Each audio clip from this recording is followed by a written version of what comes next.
Dubbed the Droid Turbo 2 in the USA, the Moto X Force is the new one for the rest of the world, and it's claimed that the screen is indestructible, with two digitizers in case one gets broken, and sandwiched between two tough transparent plastic layers, all on top of a 5.4-inch AMOLED display. I wonder how it feels under the finger. The Moto X Force has a 21 megapixel main camera with dual LED flash, a Snapdragon 810 chipset at the helm, 3GB of RAM, microSD support, 4G, Wi-Fi, Bluetooth, the other usual specs, and a 3760 mAh battery, running Android 5.1.1, the same as the other Moto X versions. Blackberry has finally outed its much-teased Priv, short for privilege and privacy, apparently, and nothing to do with privy, i.e. the outside toilet. Oh no. The specs are leading edge, plus there's a slide-out QWERTY keyboard. What's not to love? A QHD 5.4-inch screen, Snapdragon 808 chipset, 3GB of RAM, 32GB of storage plus micro SD, and an 18-megapixel camera with OIS. Nothing too shabby about any of this, and it runs Android 5.1 as well. The keyboard doesn't look quite in the Passport's class, but it does have the touch-sensitive feature where it can double up as a trackpad when you're using the browser. Let's get something straight. The Nexus 5X here isn't really an end-user smartphone that can be recommended, and certainly not its non-USA, non-dollar pricing. What it is a damn fine developer reference device. Google will argue this was all the Nexus line was ever meant to be, but I'd like to point out that the Nexus line has been much beloved by Android fans, and that, in this case, far from, and I quote, listening to happy Nexus 5 owners, Google has ridden somewhat roughshod over what was prized about the 5 and produced something that's simply not as desirable. Throughout Nexus history, Google has sought to make a damn fine reference device for each version of its OS, but the attractions of hardware that was either reasonably priced or had top specification, and sometimes both, combined with unskinned, bloat-free nature of Nexus, meant that each generation was rightly beloved and prized by the community. However, this stops, I contend, with the Nexus 5X. I'll leave the 6P for another day, which comes in with so many apparent letdowns for existing users of the 5, the most successful Nexus device of all time, yet with a higher price and arguably the most boring hardware in the history of the marque. Harsh criticism, I know. It's not as if the Nexus 5X hasn't got some decent enhancements, mind you. The use of a Snapdragon 808 processor rather than 800 gives at least an extra 50% in terms of speed. The screen is slightly bigger at 5.2 inch, and there's a fast charging capability, meaning you can go from 0 to 100% in just over an hour. Plus, in line with Google's reference device mantra, there's the obligatory, for 2016, fingerprint scanner here on the back of the device within easy reach. Add in dual LED flash for the camera and laser focusing, plus future-proof USB Type-C, and you'd have thought that there's easily enough here to make an upgrade of the 2-year-old Nexus 5 a no-brainer, except that there's stuff missing, most of which is just about forgivable, but some which isn't. Firstly, the camera lacks the OIS of the Nexus 5. This is a big deal when shooting in low light, since it allows the shutter to be open longer and thus let in more light, reducing noise.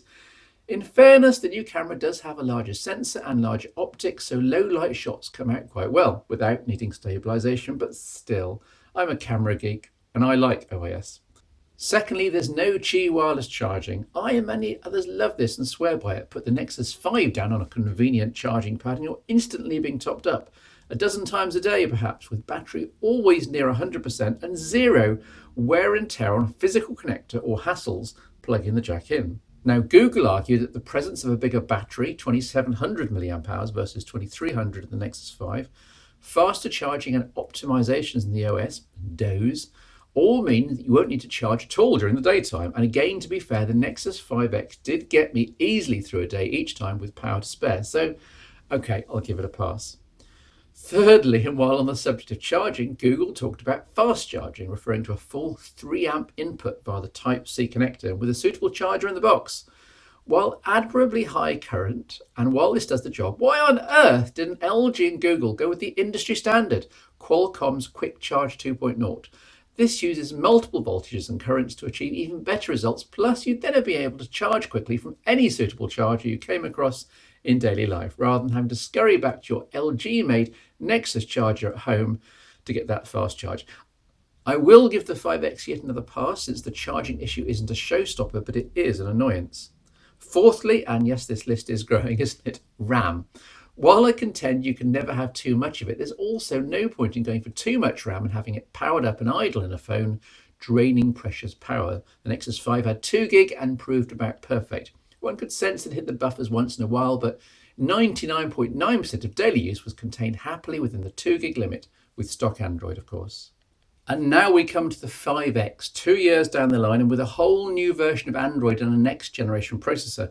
Every geek in the world would at this point step up and declare that the Nexus 5X needed 3 gig of RAM, which indeed the 6P has, by the way, to allow at least some margin of error and allow for more ambitious, hungrier applications. Yet the 5X is resolutely stuck at 2 gigabytes, and it seems absolutely fine with it. I'm not exactly happy it hasn't got 3 gig of RAM, mind you. As a geek, I want power and flexibility. But in daily use, it's only choked on me once in a week, and even that only involved waiting a couple of seconds for something else to get knocked on the head in the background. So, another pass from me. However, finally and most damningly, look at the tall form factor of the Nexus 5X. See that big speaker grill at the top, matching the one at the bottom? Below the screen now, play a podcast or Netflix, or indeed hear a YouTube video or some music. Here's a demo. Bit of Pink Floyd for you. Most famous 4 notes in history. Let's have some drums. The sound, and it's not that brilliant, it's a bit harsh, only comes out from the bottom grill. That's because the top grill is entirely 100% cosmetic and only a bog standard phone earpiece sits behind it. Look, I can accept smartphones growing by a centimetre in length and with a large top bezel if there's a nice speaker housed underneath, but to grow and have this prominent front design element without anything to justify it is insane. This, above all, is the single biggest fail on the Nexus 5 in my view. I could accept it if the device had been up to a centimetre shorter with a single mono speaker that was good. I can only think that the stereo speaker arrangement was planned right up to the last minute, and then some middle manager at Google got cold feet about build cost and decided to pull the stereo. Big mistake. Could I accept the one big miss here, the speaker, if the rest of the Nexus 5X had been stunning? Absolutely. But it's not. It's the utter definition of meh. Could I accept this miss if the price had been stunning? Again, absolutely. But it's not. Because of the strength of the US dollar at the moment, it's the decidedly non-budget price of £380 for the 32 gig version here in the UK from the Google store. There are better phones for a lot less money. See some of my recent reviews. Everything's just so uninspiring. The 5.2-inch IPS LCD display here is no more brilliant than Nexus 5's, while the competition has improved markedly in the last 2 years. We now expect colours and details to pop off the screen, for contrast to be excellent in all light conditions, for black to be black, and so on. I found I was having to run the Nexus 5X as here on maximum brightness just in order to be happy with the colours and details of my content, and that's not good enough anymore, especially bearing in mind this isn't a cheap device by 2015 standards. Is there a silver lining to all this doom and gloom? Well, possibly. The 5X's 12 megapixel camera, common to the 6P, by the way, with a few minor back-end processing differences, is actually quite good in anything other than extremely dark conditions. I put it up with the best of Android, including the Galaxy S6 camera, which is a huge compliment for a Nexus device. Admittedly, when light levels are really low, the lack of OIS hits it, and you'll be best bracing the 5X against a wall or a lamppost to take that arty night shot. Plus, there are no manual controls to mess around with. Of course, there are plenty of third-party camera apps to experiment with, so you don't have to live with Google camera application. Core to the camera being so good, of course, is that there's a large sensor, 1/2.3 inches, but with larger than average pixels at 1.55 microns. We normally see 1.1 or 1.4. More light admitted, lower noise and greater color accuracy. Add in a relatively large f/2.0 aperture and optical stack, plus really impressive image processing algorithms. Well done, Google. And you've got the recipe for taking very decent photos in most conditions. See the samples here in a variety of light and deliver your own verdict. I was impressed. The infrared laser focusing here, though usually fast, isn't perfect. Trying to focus on something very slender or small as here is doomed to failure. I tried to focus on the tiny flower about a dozen times and utterly failed. The laser needs something meaty to reflect back from, it seems. Video capture is 1080p by default, but can be run at 4K if needed, though neither are spectacular, there being no OIS or even digital stabilization. Even at 1080p, footage ends up jerky. This latter is almost unforgivable, since it's easy to do with the power of the Snapdragon 808 under the hood. Google hasn't even tried in terms of video capture. You can't even snap images during video capture, something we've been used to seeing on Android smartphones for years. The Nexus 5X is quite smart in an unassuming professional way. A solid polycarbonate shell with slightly textured plastic back and Gorilla Glass 3 front. There are no unpleasant surprises, but also nothing to wow the user in the same way as perhaps the Nexus 6P will with its chamfered aluminium body, or the likes of the Galaxy S6 Edge did in various ways using curved glass. Here it's straight up and down glass slab with just a small camera bump on the back to break the monotony. Not that straight is necessarily bad, but the meh hardware design does rather unfortunately mirror the attitude of the device as a whole in terms of components. Display, it's okay, nothing special. Speaker, ditto. Performance, ditto. The positioning of the fingerprint sensor on the back is generally excellent, though it's worth noting one huge caveat. You can't unlock it in this way while the phone's on a desk or a sofa, for example. With the iPhone, Sony or Samsung systems, the sensor is always exposed, for example, there or there. A small point, but it may impact your intended use. In the fullness of time, of course, the sensor will also be used for Android Pay, which is very slowly making its way across the world in terms of card and vendor support. The camera application is hard-coded to a double press of the power button in a similar way to the Samsung devices, except here, if the screen's already on, the double press first turns the 5X off and then on again with the camera interface up. It's a clutch, and it feels as such. The use of Type-C for the data cable is the way Google had to go, of course. It's modelling where the industry is going, though I'd have liked to have seen a USB-A to Type-C adapter in the box. As it is, if you want to hook up your new phone, for example, to transfer media into the internal 16 or 32 gigabyte disk, you have to stop and find a shop selling the adapter first, since all current laptops and desktops are still old-style USB-A.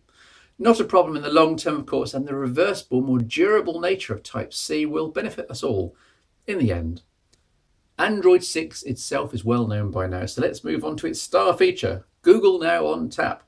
This was prominently featured at the Google launch event, and the idea is that something interesting is happening on screen but not hyperlinked. You then press and hold the home control, and a screenshot is silently taken and then interpreted on Google servers, with the result OCR'd for text and images recognized. This takes up to 3 seconds, which is fast considering what it's doing, but slow when you think you're sitting there waiting to see what OnTap returns each and every time. Results are impressive on the whole, with returned links for news, YouTube, images and so on, plus general web hyperlinks. Anything you might need about a person, place or thing. Now OnTap doesn't work with everything, mind you. It fails to recognize common nouns in text and common images, I found. It's just that when you activate Google Now on Tap, so 2 seconds for activation and 3 seconds while it goes off to the server and comes back to show you nothing whatsoever, you'll go ho-hum and may be less interested in trying it out in the future. Early days though, as with Google Now itself, the results can only get better and more relevant as time goes on. There's absolutely no point in me beating Google and LG up over the Nexus 5X, its design and component choices, since I don't matter to them, neither do you.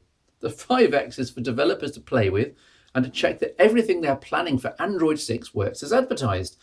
That a few million geeks around the world were also counting on the 5X to be their next hero Android smartphone is unfortunate. It's not, of course, the hero device I mean. Will the Nexus 6P fit the bill any better? Watch this space.